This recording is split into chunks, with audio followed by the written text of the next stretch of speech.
এজন আছে ইয়াতে ভুল হৈছে এইটো এটা হ'ব লাগিব এটা এপিৰ প্ৰথম পদটো 10 তম পদটো 55 সাধাৰণ পাৰ্থক্য কিমান অৰ্থাৎ এৰ ভ্যালু দিয়া আছে আমাৰ ইয়াতে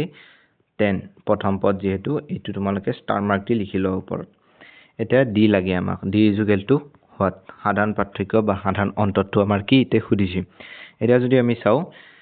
10 তম পদটো 55 অৰ্থাৎ a n ৰ ভ্যালুটো জানো যে a + n - 1 * d এটা a10 ৰ ভ্যালুটো লাগে a10 ৰ ভ্যালুটো আমাৰ দিয়া আছে 55 ইকুৱেল টু এৰ ভ্যালু দিয়া আছে আমাৰ 10 প্লাস n ৰ ভ্যালু দিয়া আছে 10 যেহেতু 10 তম পদ বুলি কোৱা আছে গতিকে n ৰ ভ্যালু 10 - 1 * d ৰ ভ্যালু আমি নাজানো